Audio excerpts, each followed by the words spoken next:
modern scientific revolution, starting with Galileo essentially, was aimed to construct a picture of the world that was mechanical, an idea that the world was a machine, a big, complicated machine made out of things like levers and gears and so on, which essentially could be constructed in principle by a master artisan. Of course, nobody's smart enough to do it, but it had that character. It's the kind of thing you could construct, like a huge clock or something like that. And in fact, it was assumed it was constructed by a super artisan, better than any human artisan. But it was a mechanical device. That was called the mechanical philosophy. But remember, philosophy just meant science, so it was essentially the science of mechanics. Descartes was a major figure in advancing and developing the mechanical philosophy, the conception of the world as a machine. The idea was, from roughly Galileo on, to overcome the mystical character of neo-scholastic science, the reigning physics of the day, which held that the world was operated in terms of mystical forces. So if, say, a flower grows from a seed, that's because it has a vegetative force. And if something falls to the ground, it's because that's its natural place and where it wants to be. If two things attract each other, it's because they have a sympathy, and if they repel one another, they have an antipathy. And if I see a cube, let's say, rotating in space, it's because the physical cube, the form of the cube rotating in space, flits through the air in some fashion and gets into my brain. And in my brain, there's a cube rotating in space, so that's what I see. These are the kinds of conceptions of the physics of the day, the physics and physiology of the day. And the goal of the mechanical philosophy was to try to get rid of all that stuff and account for everything in terms of strictly mechanical principles that could be understood, principles that we see when we see a machine, parts of a machine working, and try to show that the whole world works like that. Well, Descartes made a lot of progress in this.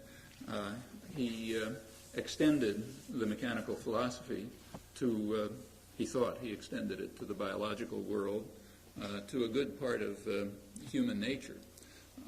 So, for example, probably his most lasting scientific contributions, the ones that can really be restated in somewhat different forms today, had to do with his theory of vision. So he and other scientists of the day mocked the idea that the form of an object flits through the air and gets into your mind. I said it's pure mysticism. It's got to be a mechanical interchange of some kind. And he had a theory of light, which was mechanical, and recognized that the retinal image, what's on your retina, is not the cube rotating in space. Or let's say if I look at the audience, I see people sitting around and so on, but that's not the retinal image. The retinal image is some complicated two-dimensional display which could be interpreted in all sorts of ways.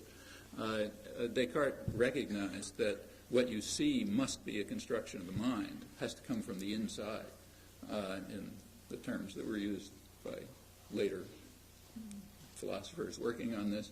The sensory organs just provide the occasion, or experience, which hits the sensory organs, provides the occasion for the mind to construct experience using its own internal resources, its own cognoscitive powers in the terms of the day, which were understood to be innate. They had to be innate cognoscitive, hard to say it, powers,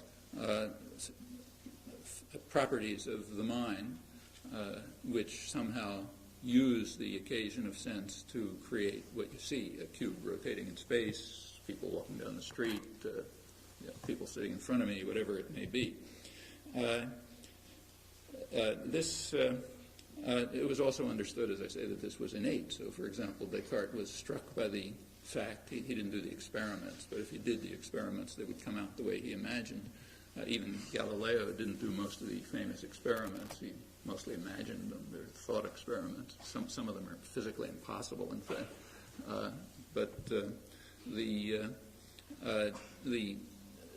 Descartes did a thought experiment, which is undoubtedly correct. He asked, how is it that if you have an infant who's never seen a triangle, let's say, and you draw, suppose I were to draw a triangle on the blackboard, and the infant were to look at it, what the infant would perceive is a triangle. But in fact, what I drew is certainly not a triangle. I mean, it's some physical thing which can possibly be a triangle. I mean, maybe two of the lines wouldn't quite come together, or one of them would be curved, or whatever.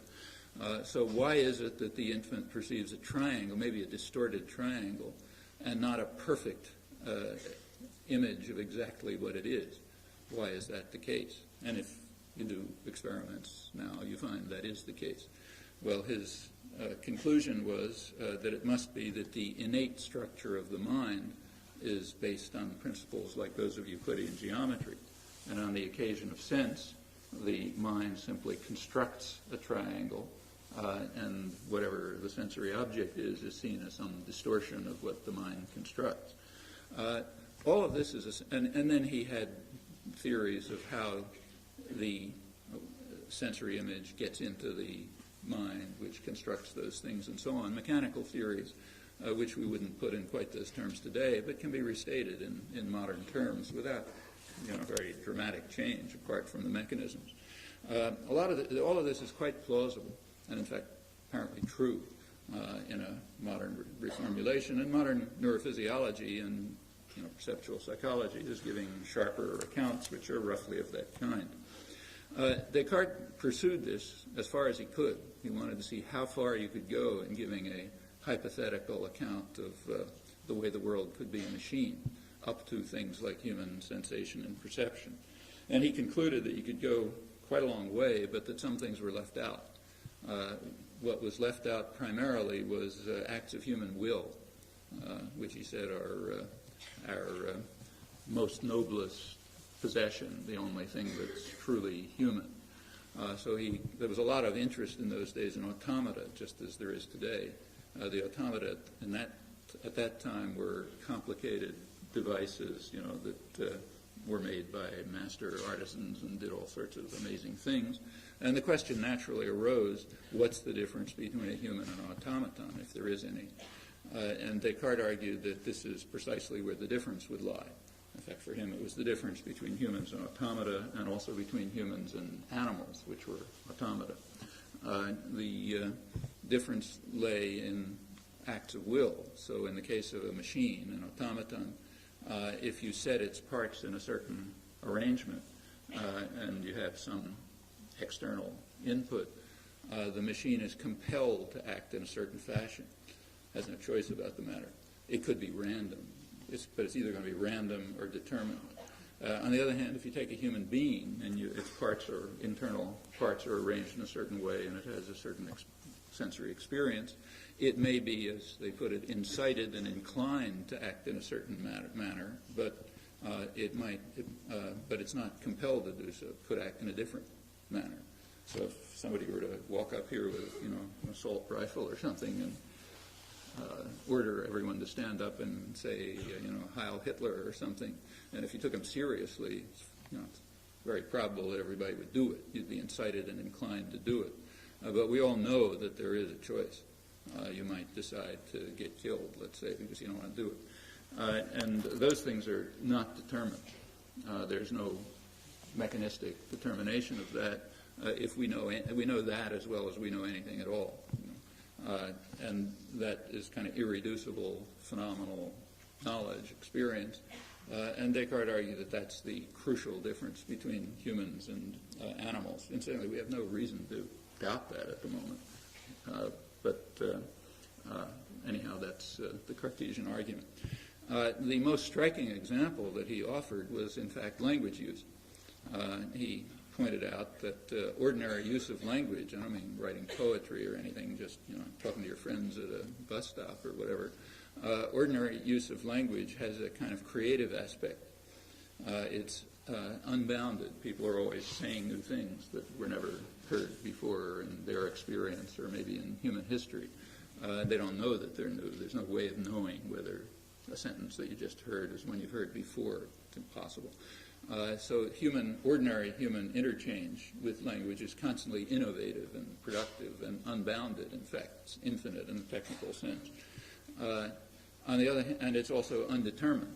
So you can't determine what a person's going to say on the basis of the situation that they're in or the arrangement of their internal organs. On the other hand, it's not random. So it's not caused by situations or internal states, but it's somehow appropriate to situations. It's coherent. Other people understand it. It evokes thoughts in other people, which they could have expressed that way themselves if they had had the thought, and maybe they do have the thought after they hear the expression. So this collection of properties of being unbounded, undetermined, uncaused, but appropriate to situations, coherent, evoking thoughts in others, and so on, that's a kind of creative aspect of language use.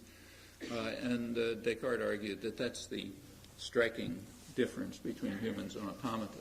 There was a lot of interest in those days in trying to train, in asking whether you could construct an automaton or train an animal or whatever to act the way a human does, and they mostly of the experiments turned on. They weren't actually carried out, but most experiments in that period, even in physics, weren't carried out. They were thought about. The experiments turned on this. So people would list the kinds of experimental techniques you might try to see if another object that looks like you has a mind like yours, and they're mostly language tests based on the creative aspect of language.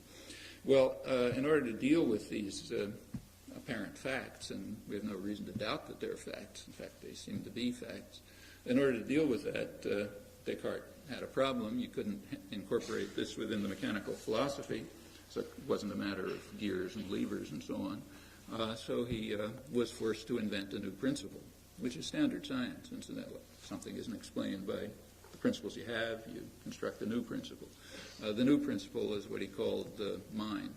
So alongside of body, which works by mechanical principles, there's another principle, a kind of creative principle, has other properties too, which is mind. That's the famous Cartesian dualism. So the world consists of body and special human characteristic, mind, which distinguishes humans from animals and automata and turns on factors like these. And others, but primarily these. What was the fate of this doctrine? Here's where misunderstanding enters. The fate of this doctrine should be clearly understood. It was overthrown within a generation by Isaac Newton. But what Newton showed was that the theory of body was wrong. He didn't have anything to say about the theory of mind. That stayed unchanged. Newton showed that the world just isn't a machine. It works by mystical forces. That was an appalling discovery. Newton considered it a total absurdity, and to the end of his life tried to overcome it, but it was apparently true. Namely, the force of attraction does not involve contact. So I can, unbelievable as it is, move the moon by lifting my arm. And that's just the way the world works. It has mystical forces. As I say, Newton was regarded this as a total absurdity. He was sharply condemned by the scientists of the day, the leading scientists of the day, for returning to neo-scholastic mysticism with occult forces, as they were called, that made the world work and showed that the world couldn't possibly be a machine. And these were unintelligible forces. We couldn't understand them. They were mysterious. I mean, common sense tells us that I can only make something move by touching it, by being in contact with it in some fashion. But Newtonian physics said, no, that's not true. There's an occult force that allows you to make things move, and that accounts for the terrestrial motion and planetary motion and the tides and so on and so forth. Well, as I say, this was considered a total absurdity, but it was apparently true. And what it does is demolish the conception of body. It demolishes the idea that the world is a machine. It isn't. It has mystical forces.